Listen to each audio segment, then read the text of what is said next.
Sony claims these are the best noise cancelling headphones on the planet, but they are not perfect.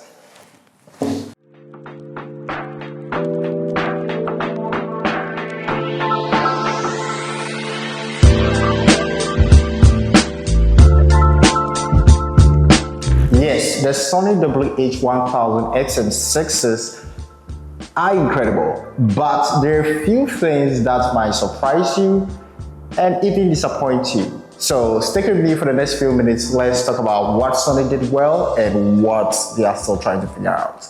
Let's dig in.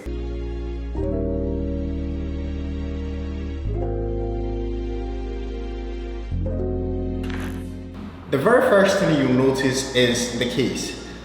And it's finally small again. The SM5 was way too bulky. I mean, it wasn't really travel friendly. It took way too much space in a backpack. So Sony did hear all of our complaints and decided to give us something closer to that of the SM4s.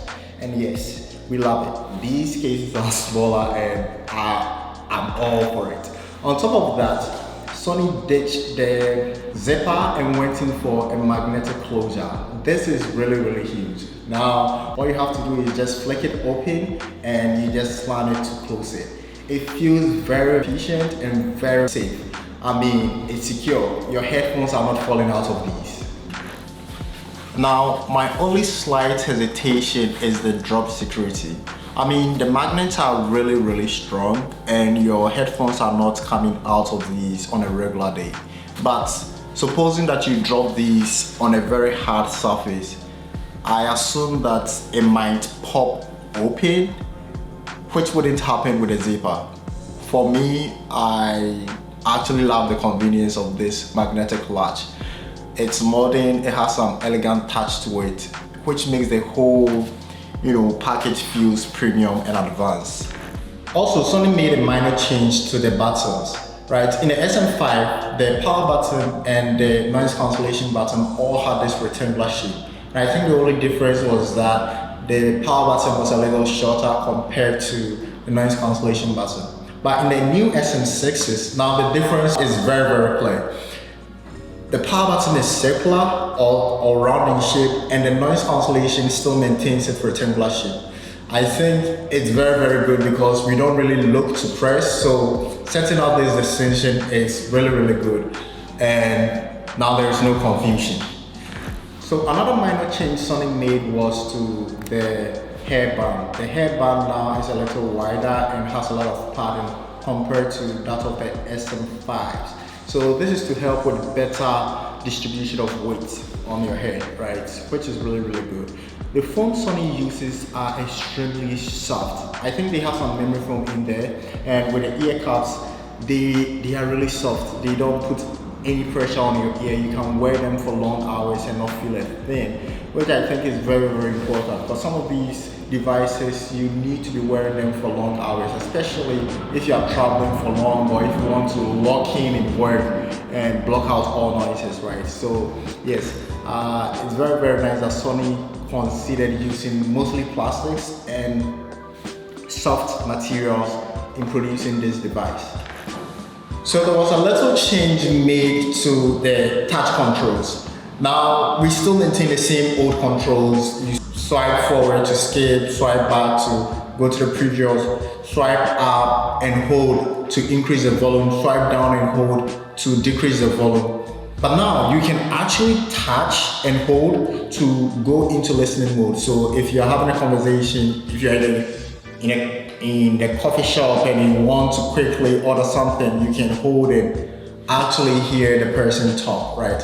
I find that a little uncomfortable. I mean, it's fancy, but it's uncomfortable for me because I have to hold up my hand there for a while throughout the entire conversation, right? So what I do is I'll usually slide it out and slide it on whenever I'm done with the conversation. This year, Sony gave us more microphones. Now we have a total of 12 microphones compared to the 8 on the SM5s. So this is to help with improved voice clarity, ambient mode, noise cancellation, and Sony is saying that now they are using AI to actually improve the noise cancellation and call clarity. So they trained the model on 500 million, that's the last number, 500 million different sounds. So that includes environmental sounds and human sounds to better differentiate between the two. So the battery life is rated at 30 hours with active noise cancellation on and 40 hours without active noise cancellation.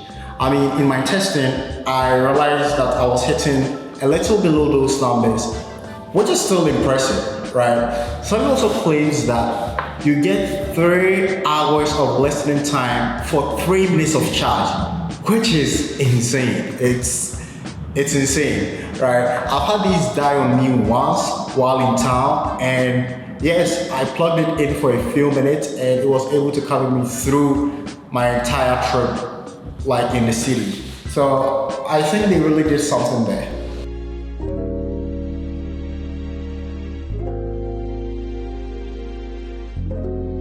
So the Sound Connect app, I mean, a lot of things still maintains the same, right? We still have our sound, the ambient sound control, which you can set from 1 to 20, depending on the level of transparency you want to have.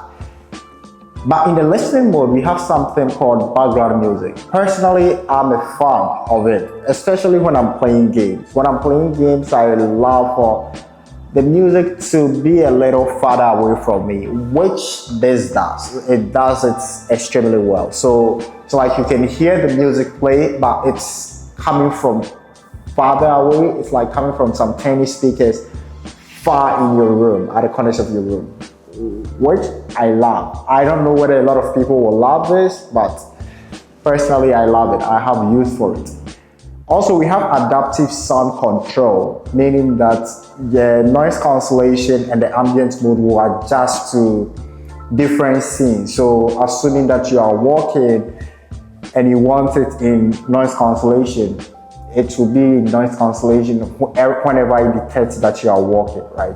So if you are working and you want it in maybe transparency mode or noise cancellation mode, when it detects that you are working, it switches to transparency or noise cancellation mode.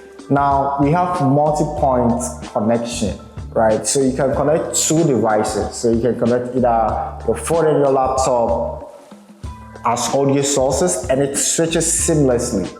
That was Sony's way of entering Apple's ecosystem. Now you can connect your iPhone and your Mac, and it does really good job switching between the 2 audio sources, right?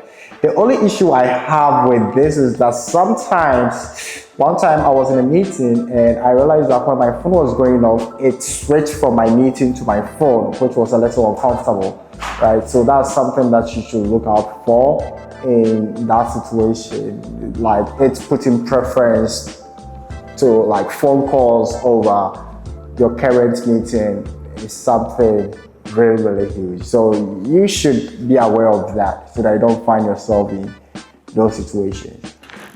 Now, here's the part where I feel Sony needs to improve. First off, there is no USB-C listening. Come on, man. It's 2025. So this should be very, very common. Everyone has a USB Type-C cable lying around. And the fact that it has a USB Type-C port, but only for charging, doesn't sit right with me. You are paying all these sums of money to buy this particular headphone.